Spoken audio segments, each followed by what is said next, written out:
Continuing my theme of painfully hard games, it was time to return to one of my favourite series and tackle something that I really never thought that I'd finish the achievements in, Left 4 Dead 2. I played this quite a lot when it was released, but I only managed to unlock about half of the achievements. I don't think I actually took a screenshot of where my progress was at when I picked it up again, but this is pretty close.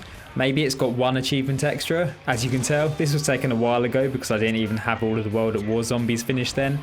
And that is because Left 4 Dead 2 has taken me absolutely ages to complete. I started at the beginning of February and here we are nearing the end of the year. And the reason for that is Joe and I reunited to complete this game, having done Left 4 Dead 1 together, and we don't get the chance to play together often. The other reason is that it's just a very hard game to get all of the achievements in, and rather than go through everything I was missing, which is a very long list, I'll just cover it as I go. We wanted to give the campaigns a go on Expert first, so that's where we started. We began with Dead Center, which is actually the first campaign in Left 4 Dead 2's story, and Dead Center starts on top of a hotel which was serving as an evacuation base, but typically the survivors were just too late to board the last helicopter, so with no other option open to them, they all agree that the best thing to do is to get across town to a makeshift facility at the mall. And the first chapter was pretty straightforward, fighting through the burning floors of the hotel and getting an introduction to the new special infected and new bits of equipment such as the bile bomb before making it to the first safe room on the ground floor. And if anything, this just gave us some false hope about sailing through the rest of the campaign. Having said that, we did deal with the second chapter pretty well, minus a few hiccups anyway. This was also the point that a couple of other players joined our game to help us on our mission. The chapter has a crescendo event which did worry me a bit, mainly due to it being right at the end, so the potential time loss can be frustrating. In order to progress, you need to bring a pack of cola from the shop to the gun store owner whilst fighting off the endless horde caused by the shop's alarm, and he'll then destroy the barrier blocking the path, and after that it was just a short but very nerve-wracking journey across the car park to the safe room, with Joe heroically taking the infected's attention so I could make it inside. I couldn't leave him stranded out there, so very stupidly left the safe room to get him up and was immediately jumped by a jockey. Luckily, the other two guys were still alive because had I completely thrown the chapter in that manner, I probably would have rage quit for a while. Still, I took my anger for wasting a medkit out on Joe anyway. So up to this point we hadn't wiped once, but that was very much about to change. Chapter 3 is pretty brutal. Fighting through the various levels of the mall, usually encountering a tank along the way, and then having to set off an alarm which triggers a horde onslaught. And this can be deactivated by reaching the security room on the 3rd floor, but sadly it's not quite that simple to get there.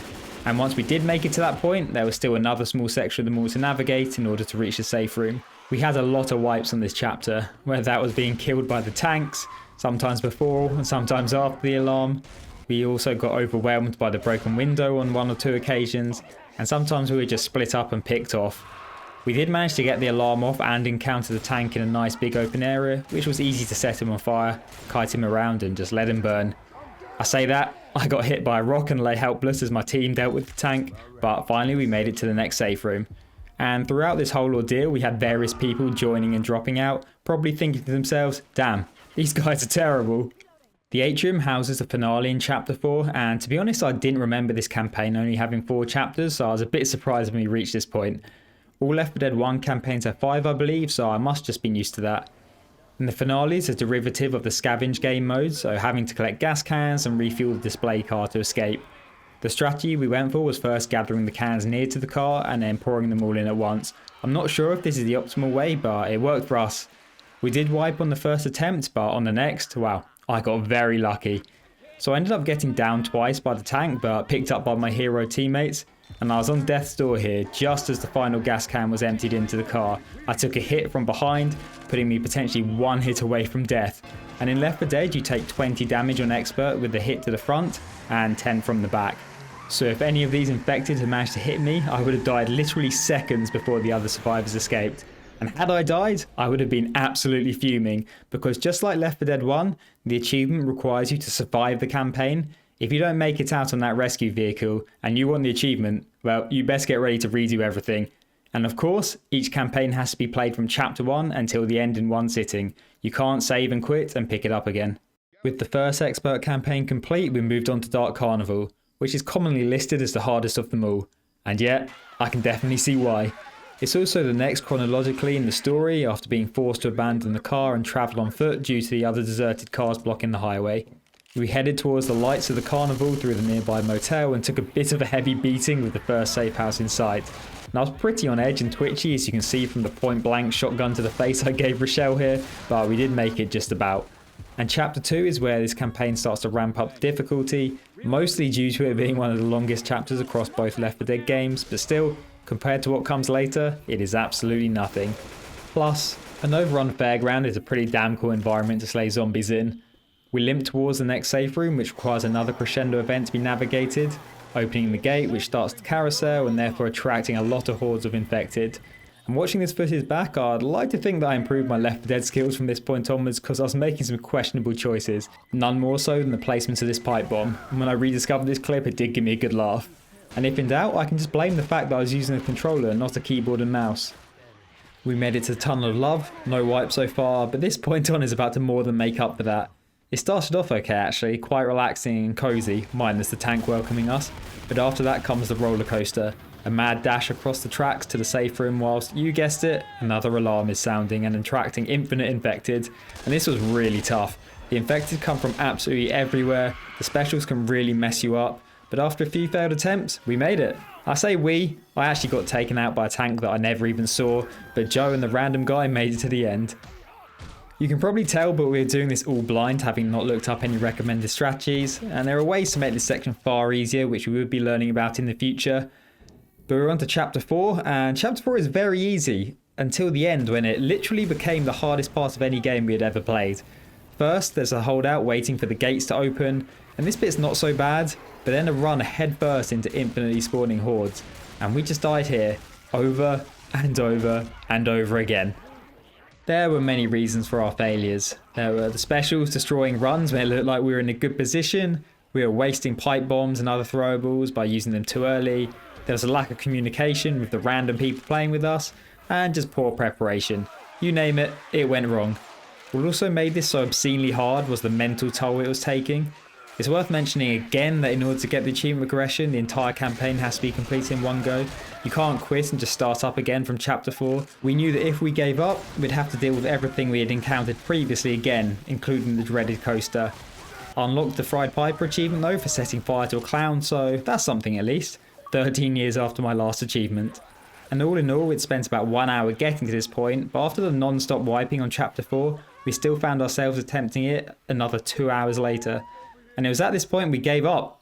Dark Carnival had won for now. I had a look online and saw that Bile Bomb completely trivialises the entire section, but unfortunately the only way to have one at this point is to find it in chapter 1 and carry it through. But that was something to attempt another day.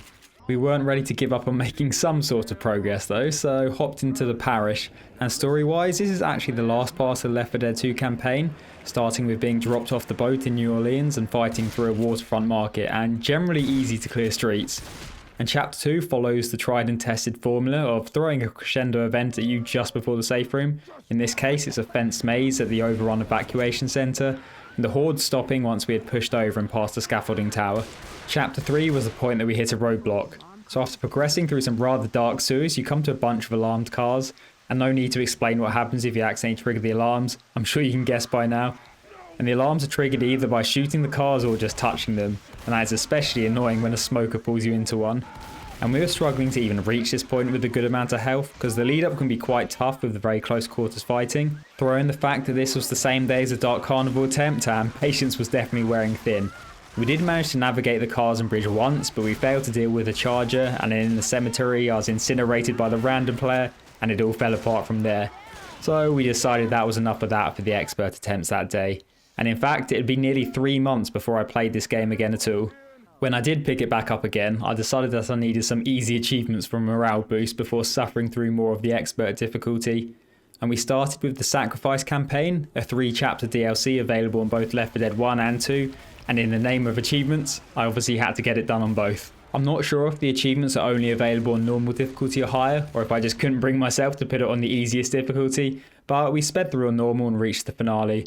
And as the campaign's name implies, one of the survivors has to sacrifice themselves and restart a generator to enable the rest of the team to make it out alive. It took a few attempts for me to make it down into the generator without getting slapped by the 4 tanks that appear, and that was just poor timing from me really. Eventually I did make it and unlocked Supreme Sacrifice for completing the campaign, and Kill Bill for having Bill sacrifice himself. And that is a very easy 100 gamer score there. We then loaded up the finale again, this time with my other account in the party too, and started all 3 generators at the same time for another achievement. And this was also unlocked in my other profile as well, so maybe one day I'll have to go back through everything and do it all again to get that completion percentage up. And moving on to another piece of DLC, the passing, and this features a brief meet-up between the survivors from the first and the second games, well, minus Bill after his previously mentioned heroics. And the passing also introduces a couple of new weapons, both with achievements tied to them. Firstly, the golf club, which can be found throughout the map and requires 18 infected heads to be knocked off. And the other is the M60, a special tier machine gun that kills common infected in a single shot on any difficulty, so it's pretty fun to use. But it only carries 150 rounds and it is automatically dropped after being depleted. The achievement is for killing 25 infected without letting go of the trigger, and there's a spot at the end of chapter 2 where this is done easily. So opening the alarmed gates in the sewer of course summons hordes, and I got the achievement just spraying at the bottom of the ladder. Although there's a tunnel literally 10 seconds later which would have been even easier because they're all running from directly in front. And during the port finale I interacted with the jukebox until it played a specific song for another achievement, and then gathered the fuel similarly to the end of Dead Center. We thought we'd been very smart until we realised we only brought 15 of the 16 needed, but it was all good, we're still only playing on a lower difficulty. And once the bridge was lowered, we made our way to the rescue vehicle and finished the campaign. As a quick side note, the passing is set between the Dead Center and Dark Carnival campaigns, so you probably recognise that car. We loaded up the finale again and killed the bots because they'd make the next achievement impossible, which was killing a tank with only damage from the original survivors. So we started on expert to kill the bots and then changed to easy and just filled the generator until the first tank spawned and ran around a bit whilst we let them take care of it. Throughout the passing campaign you'll come across green footlockers that contain some helpful items. There's an achievement for opening 5. I believe they only appear in the first 2 chapters, so we just ran through those until we found 5 for the achievement. And another new addition to the DLC are the Fallen Survivors. Basically a different form of common infected, but they drop items. So I unlocked the Grave Robber achievement after picking up 10. There were a few more miscellaneous achievements that we mopped up in this session. So in Left 4 Dead there are mutations, which are a set of modified gameplay modes, and these were initially available for 1 week each before being replaced by a new mutation. However, after a few years they just became freely available at all times. They have an achievement tied to them, but can also come in handy for others. So we hopped into the Chainsaw Massacre mutation on the finale of the Sacrifice, and picked up an achievement for killing a tank with only melee weapons. You don't have to worry about the bot shooting them with any other weapons this way. And there's an achievement for playing 6 different mutations. You can literally just load up and quit out instantly, so that's exactly what I did. And finally, we return to the second chapter of Dead Center. So throughout the game you will encounter infected agents in hazmat suits, and these have a chance of dropping boomer bar when they die. And there's an achievement for collecting 10, and of those 10 I had about 6 or so at this point. And the best way to farm the rest is at the convenience store where you have to grab the cola. Just by holding out as the alarm rings constantly and fighting the infinite hordes, there's usually an agent amongst every 1 or 2 clusters of common infected. It still took a while. I think we ended up sitting in the shop for about 30 minutes, but I got the 10th one eventually. The next morning we decided it was time to attempt the nightmare that is Dark Carnival again. And learning from our past mistakes and having read some tips online, we made sure to pick up a boomer bar in chapter 1, and after a couple of unfortunate wipes, pushed through to the first safe room at the entrance of the carnival, and the second after the carousel, with the help of a random player with a rather interesting name. And chapter 3 was still a pain, sometimes failing to even make it to the coaster, but we had some new tactics for that, using an adrenaline shot to stay as close to the cart as possible, and that just plows everything out of the way. We still cut it a bit close with the infected spawning right in front of us, but we were saved by our teammates here. And something that I didn't notice at the time, but I saw when watching these back, is that Liquefire was actually in our previous attempt as well. So it's good to see that this game is still pretty active even on the Xbox. And back at the dreaded barns now, but with the bile bomb in our arsenal, we sat in this corner whilst waiting for the gates to open, and then chucked the bile behind us. And yeah, people weren't lying when they said this is a game changer. It turns this chapter from maybe the hardest, or at least definitely up there, to genuinely one of the easiest in the game. So now we had reached the finale for the first time, and this takes place at a stadium where starting up a rock concert attracts a rescue helicopter, and also a massive amount of infected. It follows the standard Left 4 Dead formula of loads of waves of common infected, then a tank, repeat both, and finally just getting completely swarmed whilst attempted to make it to the rescue vehicle. And whilst all that is happening, there are of course the usual special infected attempting to ruin your life. And prior to this I did have a look for recommended spots, but there wasn't really one that everybody agreed was best, just several that worked. We tried this corner near the forklift using the fireworks to attract infected, and these worked similarly to bile, but couldn't really get it to work and just got repeatedly slapped by the specials, so gave up with that idea quite quickly. Then we tried sitting up the steps, but that wasn't working either. The main issue was, again, the specials wrecking us whilst we were split up and running around trying to deal with the tank. So we tried and tried and tried again, and then disaster struck once more. Joe and I had to go out. So yet again, we found ourselves giving up and having to start all over again at a later date. I knew this game was going to be a hard one to complete, but this was getting pretty ridiculous. And the fact the campaign has to be done in one run is just what makes it so much worse. Plus, like I said earlier, if you don't make it to the rescue vehicle alive but your team do, then after all that you don't even get the achievement progress. I managed to get back to the grind later that day, but I was riding solo, so decided to chip away at more of those miscellaneous achievements, this time in the versus game mode. And most of these are quite easily boostable with 2 controllers, but can be a bit of a pain in terms of needing to spawn as certain special infected, and I'll go through in the order that I managed to unlock them. First, I got the achievement for spitting on the survivor that was being choked by a smoker, and then the next was riding 2 survivors as a jockey, and this was much more annoying to set up. First I had to kill 2 of the AI with my second profile, and then incapacitate the remaining AI as the jockey before finally jumping back onto my other account. And what makes this tricky is the cooldown timer between rides, because you're still coming under attack from AI infected, both commons and specials. I had to take out the AI again for the next achievement, pounding a survivor for 15 seconds straight as the charger. Again, a very easy one, just sometimes it can take a while to spawn as the special infected that you need.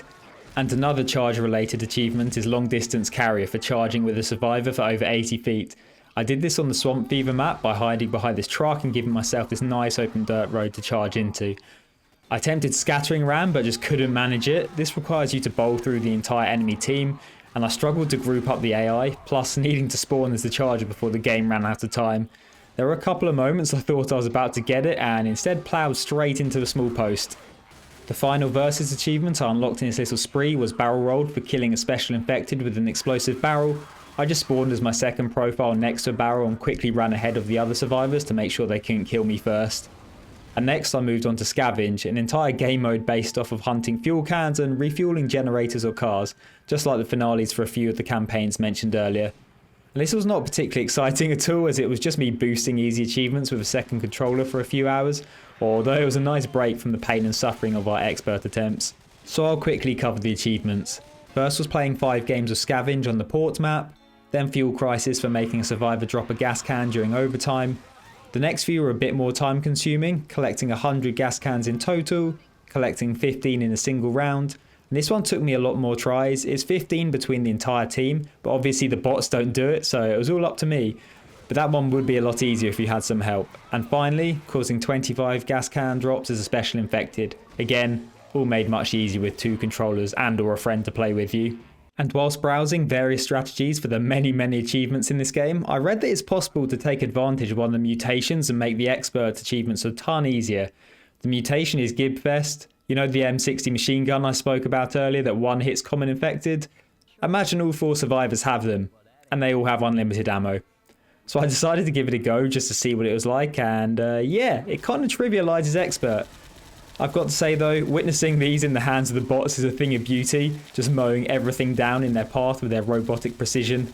I was playing on the Swamp Fever campaign, which I hadn't touched in over 10 years, but sailed through it, and even the tanks didn't stand a chance. But I wasn't feeling particularly good about it though, it felt a bit cheap. I know I've just been showing you how I boosted those multiplayer achievements, but this felt different. The main challenge with this game is the expert achievements, and doing them this way, to me at least, didn't really feel like it was how they should be unlocked. And the fact I reached the finale on this campaign without wiping once and not having to try hard at all should tell you everything that you need to know. I did start up the finale, but I failed before getting to the rescue vehicle, and you know what? That was perfectly fine by me. I wanted to tackle this the way intended and quit out and left it there. Joe and I managed to get together again about a month later, and this time we were not stopping until we had another expert campaign ticked off. Because at this point, I'd been back playing Left 4 Dead 2 for about 3 months, and we had managed to finish a grand total of 1 of the 5 campaigns. So it was going well. But now we were well practiced with Dark Carnival and confident this was the run. We had to restart the first chapter once because no bile bomb spawned, and in an ideal world you'd keep 2, one for the coaster and the other for the crescendo event at the gates, but 1 was good enough.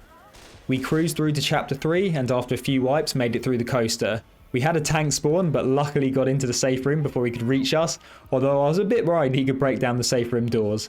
Before long, we were at the end of chapter 4, bile bomb in hand. And we did the same tactic as last time, chilled in the corner waiting for the gates to open before chucking the bar behind us and making a run for it. It's funny. Well, maybe funny is the wrong word, but to think that the chapter we just completed in under 10 minutes on our first attempt, a few months ago, we couldn't complete after about 3 hours of trying. Good times.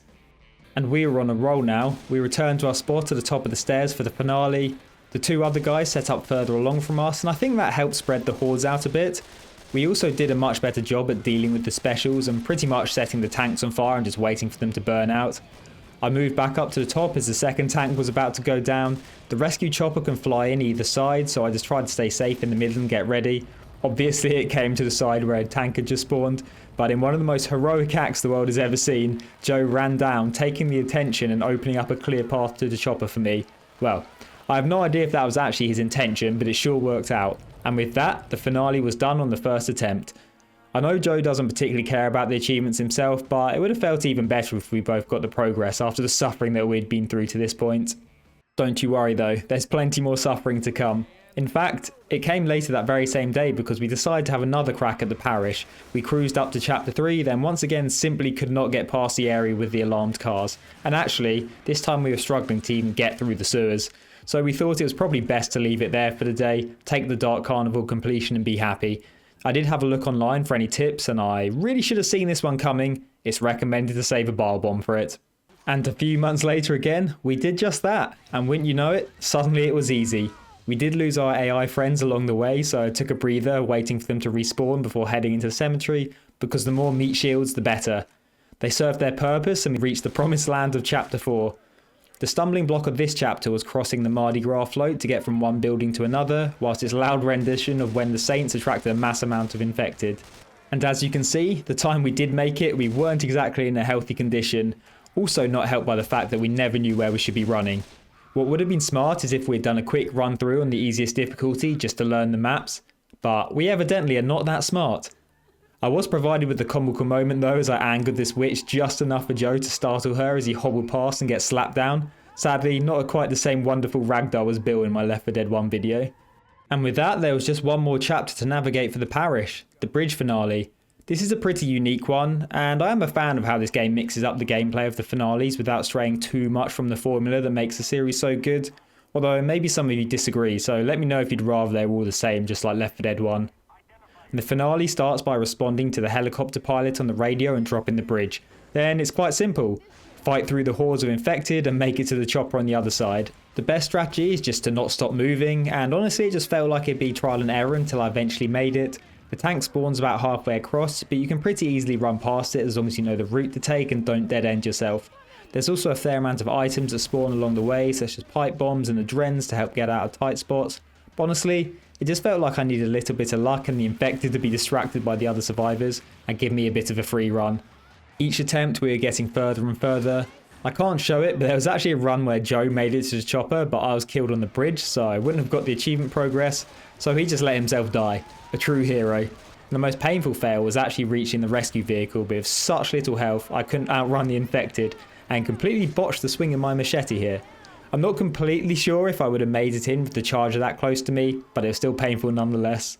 15 minutes or so later, I found myself in the same position. I'd made it past the tank, and with Joe and the other survivors distracting the hordes behind me, fought through this final cluster and into the home straight. As a side note, this Humvee I run past always has pipe bombs I believe, so could be worth grabbing and not ignoring them like I did. Unlike last time, I had a lot more health, so I was able to speed my way into the helicopter and escape alive. Sadly, the others were lost on the bridge, but their sacrifice will never be forgotten. And with the parish complete, we were over halfway with 3 of the 5 campaigns ticked off. Next we took on Hard Rain, which starts with being dropped off the boat and sent on a mission to go get some fuel. Another unique campaign in that halfway through you turn around and do the whole map backwards. Except this time, you guessed it, in the pouring rain. And the first chapter of this is extremely easy, and I say that, I still died. And after we made it to the safe room, the absolute suffering began. Hard Rain Chapter 2 is up there with the toughest parts of the game I feel. I would say it's either this or Dark Carnival Chapter 4 if you didn't save a bile bomb. In order to reach the gas station, you're forced to go through the sugar mill, which has conveniently attracted many witches, so don't be surprised if you see about 10 of those roaming around, and throw in the usual hordes of common infected, specials and tanks. It is straight up a very bad time. On several occasions we accidentally alerted a witch in the background that we couldn't even see, and when we did eventually start making it further into the mill, we were met with a lovely crescendo event. And we never really got here with much health, and we weren't sure where to stand and would just get beaten up by the infected. And it doesn't even end there, because if you do survive, you still have to take the elevator down and make a dash through some cornfields to the safe room. We had a rather painful attempt where Joe and I made it down, but the spitter was waiting for us at the bottom and just insta-killed us both. And we started making some more progress by moving faster, only briefly stopping in rooms to resupply and clear out any infected chasing us. And although we weren't quite managing to get it done, I could definitely feel this was the right tactic and it was working better than the slow and steady approach. The problem was we had been at this one chapter for about 4 hours by this point, which sounds absurd, because it is. And the other problem we had was that it was nearly midnight, so we knew even if we made it to the next safe room, we wouldn't want to quit and lose that progress and have to do it all again. So we decided to call it there for the night instead. The next morning we gave it another go, trying to push as fast as possible through the sugar mill without being completely kamikaze. And with the elevator crescendo we tried running back slightly to the small building outside and camping out in the tiny room, and this would work extremely well with a team of human players, but sadly the bots don't follow you to this spot, so they just die off in the background. I'm not sure if tank spawns are absolutely guaranteed in this chapter, but it certainly felt like it. Although getting them next to the elevator is probably the best spawn to have, because it's super easy to kite them around the top floor here. And for the event itself, this time we tried all sitting right back against the wall. Well, I say that, the bots didn't really feel like it, so they ended up getting downed quickly, which then led to Joe getting down trying to save them. But luckily, I stayed strong as the last man standing here, although a smoker and a jockey got pretty close to ruining that.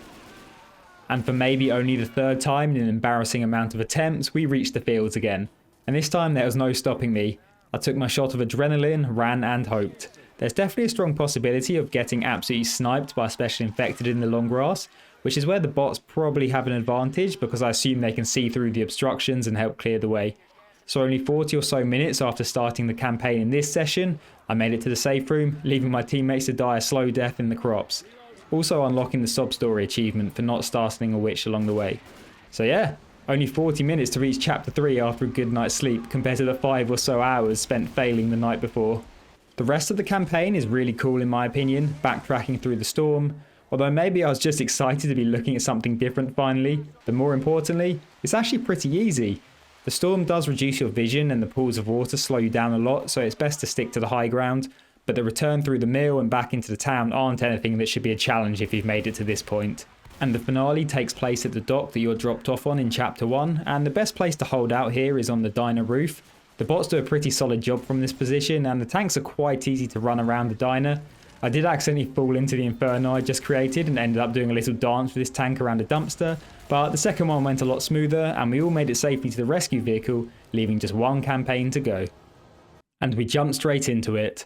My only previous experience with Swamp Fever in the last 15 or so years was that run I did just for a bit of fun with the Give Fest mutation, and whilst it wasn't quite the same breeze to get through as that, it's still generally considered the easiest or second easiest campaign to complete. The first chapter has a crescendo event triggered by activating the dodgy looking ferry which is used to cross the swampy pond. Fortunately, there are a few nearby shacks which you can hold out in until the infected stop spawning and then make your way across into the safe room. I've got to be honest though, Joe really put on his carry pants in this campaign. I think on the way to the finale he was the only survivor to make it to the majority of the safe rooms. He could clearly sense the end of our expert journey was near. And the playing crescendo event is the part of this campaign that has stuck in my mind over the years, and I always remembered sitting inside and fighting off the hordes. But this time, we just decided to run straight out and use some Boomerbile, the MVP of this entire game really. Chapter 3 gave us the most trouble. The shantytown has another event, but we found this one a lot harder with the confined space of the houses, and I'm pretty sure it'd be even worse trying to go in the water underneath because you just get massively slowed. Eventually we did make it. I say we, it was Joe, after I selflessly took the focus of the infected and allowed him to reach the safe room whilst I got kicked in on the floor. And Swamp Fever is another campaign with 4 chapters instead of 5. The finale takes place at a rundown plantation house with a lovely formal garden, a pretty stark contrast to the previous chapters. There is a little bit of a walk to reach the house, but once there it's a very easy holdout for the hordes. We just sat at the top of the stairs and hopped on the railings to avoid any spitter goo. The problems start when the tank spawns because being in a space this tight with the tank is not fun at all. And the unique thing about Swamp Fever is that on Expert, and maybe other difficulties but I'm not sure, the second tank wave will have 2 tanks. And our strategy ended up being to wait for the tanks to come inside, set them on fire, and then just get out into the garden and kite them around until they burn to death. It's very easy to outrun them around the hedges as long as you have high health. And once the 2 tanks are dead, the gates open, allowing an escape onto the jetty. The first time we took down the double tank wave, one of the bots was unfortunately boomered, leading to another horde wave which overwhelmed me just as the gates were about to blow. But only 1 or 2 attempts later, we found ourselves here again, but this time with no extra horde wave to get in the way. Joe's final selfless act was to give me some adrenaline to make sure I made it to the boat safely, and upon us both jumping on board, we are done with the 5th and final campaign. All 5 base game campaigns survive on Expert, the grind was finally over. But my work was not done yet. Still a fair amount for me to do at this point, the majority of which was just mopping up straightforward achievements across different game modes, and then maybe the hardest achievement of them all. First up was the Quicken the Dead, which requires 10 incapacitated survivors to be revived whilst under the effects of adrenaline. Dead Center on survival mode is the best spot to tackle this. You don't even have to deal with infected if you don't trigger the start. I just grabbed adrenalines from the counter and moved both accounts to the top walkway, because picking up someone dangling off a ledge counts as a revive. The AI will get in the way by reviving, so I had to kill them first.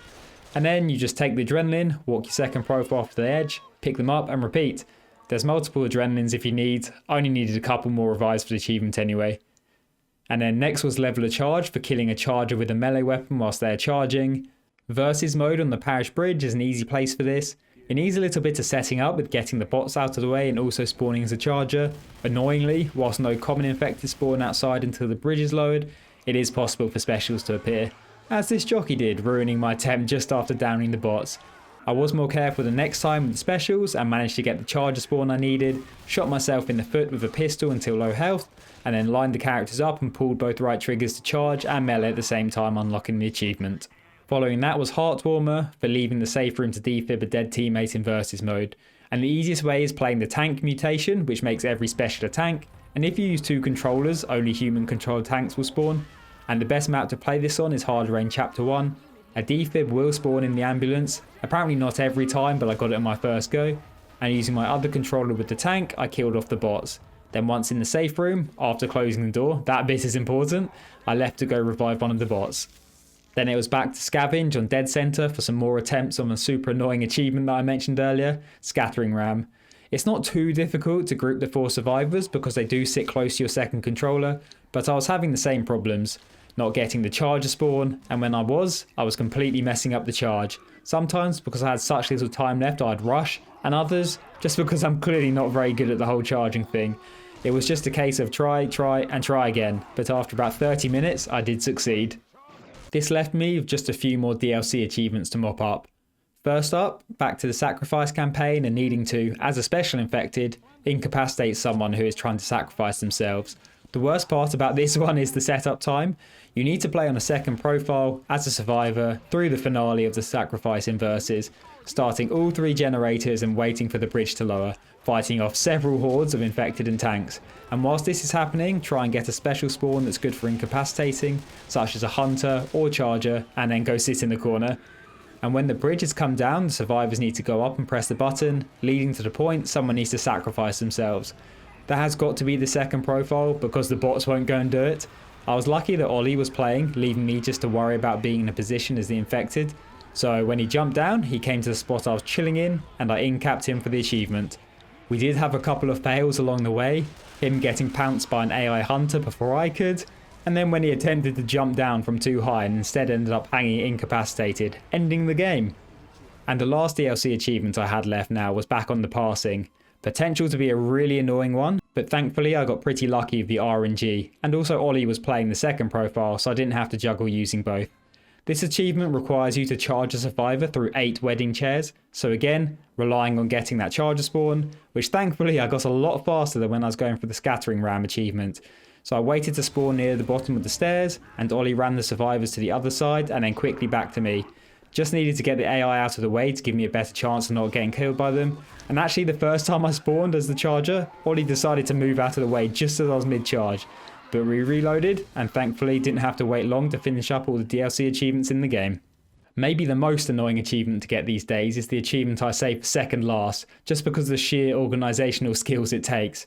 Strength in numbers requires you to form a team of 4 and then beat another team of 4 in a versus or scavenge mode. There is a way to boost this by yourself, and all you'll need is 4 Xboxes, 4 profiles with Xbox Live, 4 guest profiles, and 8 controllers. Luckily I found myself in that position around a friend's house, and the servers can be a bit dodgy, but after delaying our search times a little, we managed to get put into a game. And from there, we just let each other win one game for the achievement, and that was all the miscellaneous ones mopped up and just one left for not only completion of the game, but of the entire series. That final achievement was the real deal, unlocked by completing a campaign on Expert Realism mode. And Realism really tries to take the teamwork factor that made Left 4 Dead famous to a whole new level. The survivor auras are removed so you can't easily see where your teammates are, and that's the same for items or weapons. They only have a halo if you're close enough to pick them up, making them much harder to spot. There's also a damage penalty for body shots, but maybe the most daunting change is the removal of rescue closets, meaning if you lose a fellow survivor, you won't be seeing them again until the next safe room, unless you can find a defibrillator somewhere. I had a bit of a look online at which campaign is considered the easiest to get this achievement on, and I use the word easiest very lightly there, but opinions did vary a bit. In the end, we decided on Dead Center. It's only 4 chapters, of which we only really struggled with 1 in the normal expert run, and its finale is quite straightforward. I did pick up a couple of new strats from my research too, and this took us a little bit to get back into the swing of it. We are definitely moving too slowly and just getting constantly overwhelmed. The first time we had the safe room in sight, a jockey downed 3 of us before Joe walked straight into a boomer in the safe room and sent us back to the start. There are 2 moments in this campaign where bile bombs are especially useful, and luckily a lot do spawn generally, so we held on to one from the start and used the others that we found as we progressed. We got our first tank experience literally as he left the safe room of chapter 2. Fortunately, there was a conveniently placed ambulance to run him around, and sadly we lost Ellis on the way to the gun store, and then in typical Left 4 Dead fashion, had a witch chilling on a narrow path that we had to run past, and Nick was baited to his death. That left Joe and I alone to deal with the crescendo event standing between us and the safe room. Luckily, this is where some of my research paid off, so I'd saved a boomer barrel and a dren shot for this point, using them both before opening the doors, dashing in to get the cola, and running back up to the door whilst Joe covered me from above. It is possible to throw the cola up to the walkway, but I didn't trust myself to do that, and also I should have jumped on the van to cut the corner a bit, but I forgot about that. I was fearing the worst as the infected started to swarm me here, but somehow managed to bash them all away with the bottles, and once they were deposited at the door, the alarm and infinite spawn stopped. So we held out waiting for the hordes to die down. It did get a tad hairy when Joe ran face first into a crowd, but we survived, and with the help of an extremely appreciated bile spawn, duoed our way across the parking lot and into the safe room. Chapter 3 really sucked for us. I'm not sure what it was exactly, it just felt so much more challenging than the first 2. In the mall it feels like you're constantly under attack from every direction. It's pretty dark mostly, so it's hard to see your team, especially if the aura removed, and there were some moments where especially infected would get one of us and we just couldn't find them to save them. Then throw in a tank or a witch and we're really struggling to get through. I won't show you all of the fails because this video would end up being several hours long, but we wiped a lot. Very occasionally making it close to the security room, which cancels that alarm after breaking the windows, but mostly wiping long before that point. And this is the second spot where a bile bomb is especially useful, and even better if you have an adren as well. Eventually we did manage to get the alarm off, but once more Joe and I found ourselves the last one standing, so the stress levels were peaking. We managed to hold off one last horde of infected, and I made a break for it up the final escalator, finally reaching the next safe room, and I was pleased to see Joe hobble round the corner and make it with me.